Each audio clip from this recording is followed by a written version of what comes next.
berasal dari bahasa Latin yaitu corruptus dan corruption artinya buruk, bejat, menyimpang dari kesucian, perkata menghina atau memfitnah. Pengertian pendidikan anti korupsi. Pendidikan anti korupsi adalah sebuah gerakan budaya dalam menumbuhkan nilai anti korupsi sejak dini. Faktor internal penyebabnya korupsi. Sifat serakah, tamak, gabus manusia. Keserakan dan tamak adalah sifat yang membuat seseorang selalu tidak merasa cukup atas apa yang dimiliki. Yang kedua, gaya hidup konsumtif. Sifat serakah ditambah gaya hidup yang konsumtif menjadi faktor pendorong terjadinya korupsi.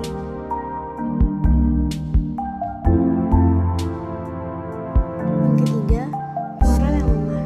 Seseorang dengan moral yang lemah mudah tergoda untuk melakukan korupsi. Aspek lemah moral misalnya lemahnya keimanan, kejujuran, atau rasa malu melakukannya tindakan korupsi. Faktor eksternal penyebabnya korupsi. Yang pertama, aspek sosial.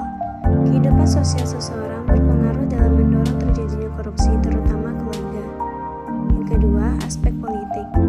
Keyakinan bahwa politik untuk memperoleh keuntungan yang besar menjadi faktor eksternal penyebabnya korupsi. Tujuan politik untuk memperkaya diri pada akhirnya menciptakan money politik. Yang ketiga, aspek hukum.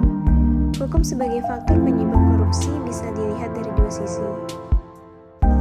Akibat dari terjadinya korupsi di bidang ekonomi, lesunya pertumbuhan ekonomi dan investasi, menurunnya produktivitas, rendahnya kualitas barang dan jasa publik, menurunnya pendapat negara dari sektor pajak dan meningkatnya utang pemerintah.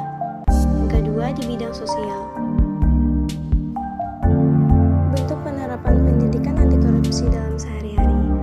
Melakukannya pekerjaan yang seharusnya diselesaikan, tidak menyontek atau menyalin pekerjaan orang lain. Contoh sikap menerapkan hal yang ada dari pendidikan anti korupsi terdiri dari 3 aspek. Yang pertama, aspek inti, meliputi jujur, disiplin, tanggung jawab. Yang kedua, aspek sikap, meliputi adil, peduli, berani. Yang ketiga, aspek etos kerja yang terdiri dari kerja keras, mandiri, sederhana. Kenapa kita perlu pendidikan anti korupsi? Pendidikan anti korupsi diberikan agar terciptanya generasi muda yang dengan sadar dan memahami